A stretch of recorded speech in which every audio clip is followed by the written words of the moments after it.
साथियों, जय भीम आर्मी, जय संविधान। सबसे पहले मान्यवर साहब कांसीराम जी के चरणों में नमन करते हुए हम सबको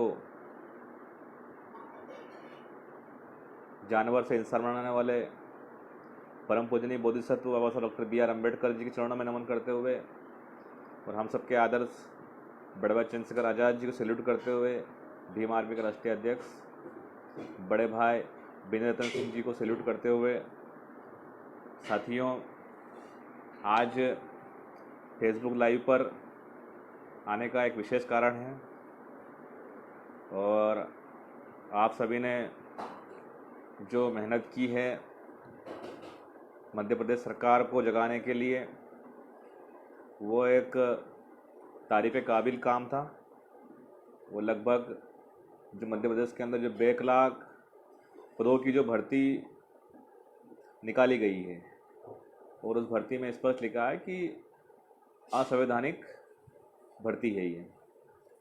तो इन सब चीज़ों को लेकर हम लोग आज आपसे चर्चा करेंगे और आपने देखा होगा कि हम लोग इसमें मतलब बहस भी हम लोग करेंगे। आ रही प्रॉपर? जो भी साथी हैं एक बता दें कि आवाज़ सही से आ रही है, डिक्लेयर? अगर आपको आवाज़ आ रही है तो बता दें आप स्पष्ट तरीके से, ताकि लोग अपनी बात को आगे रख सकें। तो साथियों, इस पेज को आप लोग, इस लाइव को आप लोग शेयर कर दें ताकि ज़्यादा से ज़्यादा लोग और जुड़ सके। हमारी बात है जो ज़्यादा लोगों तक पहुंच सके।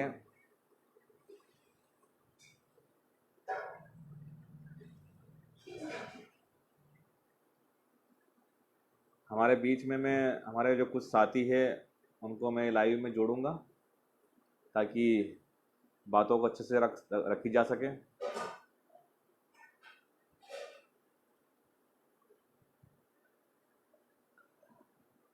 तब तक जितने भी साथी हैं इस लाइव को आप लोग शेयर कर दें।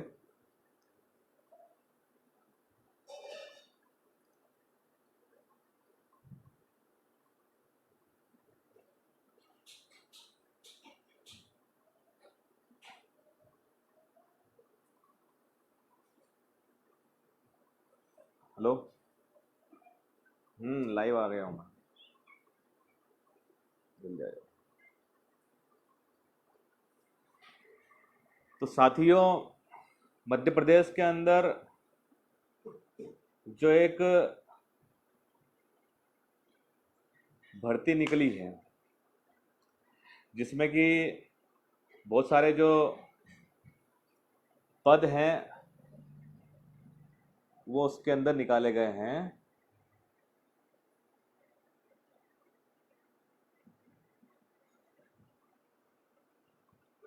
तो साथियों, जो 2 लाख जो पद हैं, 2 लाख पदों पे जो भर्ती निकली है, 2 लाख मतलब क्या होता है? बहुत सारे साथी का सवाल था। 2 लाख मतलब ये होता है कि अगर मैं आपको एक उदाहरण देकर समझा रहा हूँ कि अगर किसी संस्था के अंदर 100 पद निकाले जाते हैं, आप सोचिए कि आपके जिले में, जिला चिकित्सालय में 100 पद निकाले गए हैं, तो उन 100 पदों में SC ST OBC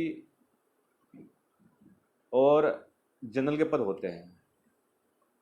तो उन पदों के अंदर जब भर्ती होती है तो सोचिए कि SC ST OBC के, क्योंकि पता होगा आपको कि हम लोग शिक्षा के क्षेत्र में पिछड़े हुए थे, तो उस समय पे ये हुआ था कि हमारे पद खाली रह जाते थे। तृतीय और चतुर्थ श्रेणी के जो 2 लाख पद हैं वो खाली रह जाते थे। तो उन पदों को भरने के लिए जब आपके जिला चिकित्सालय में 100 पद निकाले गए, तो उन 100 पदों में जितने जो पद खाली रह जाते थे SC ST OBC के पद, तो उन पदों को सुरक्षित रिजर्व रख लिया जाता था। तो वापिस से जब पुनः भर्ती आ जाती थी तो उन भर्तियों में ये पद जोड़कर सिर्फ SC ST OBC के लोगों को उन पदों पर भर्ती दी जाती थी।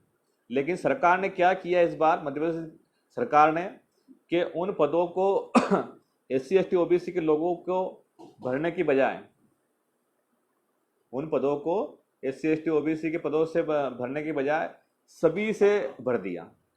उसके अंदर जनरल के भी भर दिए, सब भर दिए।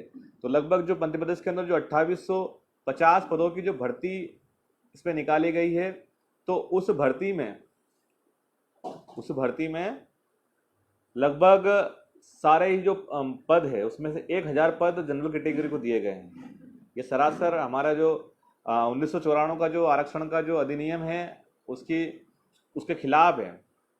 और मुझे तो ताज्जुब ये हो रहा है कि जब सरकार खुलेआम से ये कह रही है कि बेखलाक पदों के विरुद्ध हमने भर्ती निकाली है, फिर भी हमारे जो बुद्धिजीवी वर्ग के जो लोग हैं वो इसका विरोध नहीं कर रहे हैं। हो सकता है कि उन लोगों को जानकारी नहीं हो, लेकिन जब हमने इस चीज़ को जानकारी में लेके आए और काफ़ी हद तक विरोध किया तो सब लोग जागरूक हो गए हैं और लगभग काफ़ी अच्छा रिस्पांस मिल रहा है। तो साथियों, आप सभी से चर्चा करने के लिए हम लोगों ने ये बात रखी है।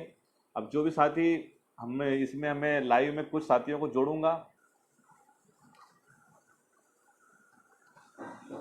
शायद टेक्निकल इशू के कारण ऐड नहीं हो पा रहे हैं। साथी, हम लोग चाह रहे हैं कि ये जो मामला है आप लोगों तक पहुँचे। ये मामला कोई छोटा मोटा मामला नहीं है। इस मामले के माध्यम से हमारे जो आने वाले जो छात्र हैं उनको काफ़ी हद तक इसमें उनका भविष्य छीना जा रहा है।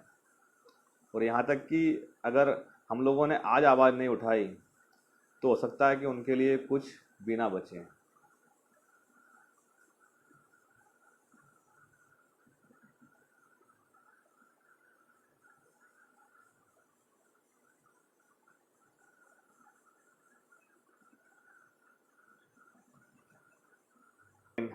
ठीक है, तो साथियों, जिस प्रकार से मध्य प्रदेश के अंदर शिवराज सिंह चौहान जी ने जो भर्ती निकाली है, उस भर्ती के अंदर आपने देखा होगा कि आप मनीष अहिरवार जी और रामेश्वर जी मालवीय जी, आप दोनों आप अपना फेसबुक अपडेट कर लें, तब कहीं जाकर वो आपके इसमें ऑप्शन आएगा। नहीं तो मुझे नहीं लगता है कि आपके इसमें ऑप्शन आएगा। बाकी सब लोगों के इसमें ऑप्शन आ रहे हैं। तो साथियों, जिस प्रकार से जो भर्ती निकाली गई, इस भर्ती के खिलाफ हम लोगों ने कल ट्रेंड भी चलाया था कि MP बैकलॉग पदों की भर्ती रद्द हो, और काफ़ी अच्छा रिस्पॉन्स मिला है उस चीज़ को। तो काफ़ी लोगों से इस विषय पर हमने चर्चा की है और ये देखा है कि जब बैकलॉग पदों में, मैं आपको बताता हूँ कि 2002 से ये सिस्टम बना था बैकलॉग पदों की भर्ती का, और लगभग 15 सालों से मध्य प्रदेश के अंदर बैकलॉग पदों पर कोई भी भर्ती नहीं की गई है। इन भर्तियों पर अब लगभग मध्य प्रदेश के अंदर मैं आपको बता दूं कि लगभग लाखों भर्तियां ऐसी भर्ती पेंडिंग पड़ी है जो आज तक नहीं हो पाई है। लगभग मध्य प्रदेश के अंदर ही पिछले साल का आंकड़ा है जो मतलब अखबार में आया था, वो 15 से 20 हज़ार का आंकड़ा था। लेकिन बहुत सारे पद ऐसे खाली पड़े हैं, बैकलॉग पद, जिनको आज तक देखा भी नहीं गया है। तो इसके लिए जैसे अगर लॉकडाउन हमारा थोड़ा सा ढील होता है, ओपन होता है, तो आप लोग तैयार रहें। हम लोग इस चीज़ को बिल्कुल बर्दाश्त नहीं करेंगे। और ये तो शुरुआत है, 2850 पदों पर नियुक्ति करने की शुरुआत है। अगर आप लोगों ने आवाज़ नहीं उठाई, अगर हम लोगों ने आवाज़ नहीं उठाई, तो जो हमारे जो 20 से 25 हज़ार जो पद हैं मध्य प्रदेश के अंदर, जो बैकलॉग पद हैं, जो हमारे पद खाली रह गए थे, जो हमारा हक है, जो पद हमारे हैं, उन पदों पर इसी प्रकार से भर्ती होगी। और अगर इस प्रकार से भर्ती हो गई तो ये समझ लीजिए कि बाबा साहब डॉक्टर भीमराव अंबेडकर ने जो हमें बड़ी कठिनाई, बड़ी परेशानियों से जो एक मूवमेंट दिया था, हमें नौकरी करने का अधिकार मिला, पढ़ने का अधिकार मिला, ये सब अधिकार हमारे ख़त्म होने वाले हैं। तो मेरा आप सभी साथियों से इतना सा कहना है कि आप लोग यूनाइटेड होकर जहाँ पर भी हैं, आप लोग जब भी डिजिटल प्लेटफॉर्म पर अगर हम लोग इस प्रकार की आवाज़ उठाते हैं तो आप लोग उसमें सहयोग करें और उस चीज़ों को आप लोग बड़ी शालीनता के साथ में सहयोग करें आप लोग, और सरकार को जगाने का काम करें। इन बैकलॉग पदों पर हम लोगों ने मध्य प्रदेश राज्य अनुसूचित जाति आयोग, जनजाति आयोग और ओबीसी आयोग, जो हमारे SC ST OBC के जो प्रमुख साथी हैं उनसे हमने चर्चा की है और इन सब चीज़ों को लेकर हम आयोग को संज्ञान करवाएंगे और आयोग के माध्यम से इन सब चीज़ों पर हम लोग बात रखेंगे। लेकिन साथियों, अगर आप लोग सोए रहे तो ये बात आप निश्चिंत रख लीजिए कि जिस प्रकार से एक छोटा बच्चा होता है और उसकी माँ होती है, जब तक बच्चा सोता रहता है तो माँ सारे काम कर लेती है एक एक करके कि, तो उसी प्रकार से अगर हम लोग सोते रहे हैं तो ये समझ लीजिए कि सरकार हमारे जितने भी अधिकार कानून हैं ये ख़त्म करके ही मानेगी और आप लोगों के पास में कुछ नहीं बचेगा। आप देखेंगे कि मध्य प्रदेश के अंदर जो भर्ती निकाली है, इसमें जो एडवर्टाइज निकाला है भर्ती का, उसमें पहली लाइन में स्पष्ट लिखा है कि 1 लाख पदों के विरुद्ध 2850 की पदों की भर्ती। तो आप लोग इसे समझ सकते हैं कि कहीं ना कहीं ये भर्ती शुरुआत है और ये अकेले मध्य प्रदेश की बात नहीं है। कल से यूपी में भी होगा, दिल्ली में भी होगा, उत्तराखंड में भी। उत्तराखंड के अंदर तो 35,000 पद खाली हैं। मध्य प्रदेश के अंदर 20 से 25,000 पद खाली हैं आज की कंडीशन में। उत्तराखंड में 35,000 पद खाली है। अगर आप लोग देखेंगे तो पूरे देश के अंदर हमारे लाखों पद खाली हैं और इन लाखों पदों पर ये लोग हमारा अधिकार छीनकर ऐसे लोगों को पद देंगे जिनके पास पहले से ही सारी चीज़ें हैं। तो अगर हम लोग इन सब चीज़ों को अगर आगे नहीं बढ़ा सकते हैं तो ये समझ लीजिए कि हमारे बच्चों के पास में कुछ नहीं रहेगा। लाइट चालू कर दो। बिजली जाने के कारण थोड़ा सा डिस्टर्बेंस हुआ है, तो साथियों आप लोग तैयारी करें और जब भी हम लोग नेक्स्ट लेवल पर हम लोग अगर आंदोलन की बात रखते हैं तो आप लोग तैयारी करें और जुड़ें। और बहुत ही जल्द इन सब चीज़ों पर हम लोग एक लीगल टीम बनाकर पिटीशन दायर करने का भी हम लोग काम करेंगे। तो आप सभी साथियों ने इतनी देर से सुना उसके लिए धन्यवाद और आप लोग इसी प्रकार से जुड़े रहें। सभी को जय भीम, जय भीम आर्मी। और इस आपदा की घड़ी में आप लोग अपना ख्याल रखें।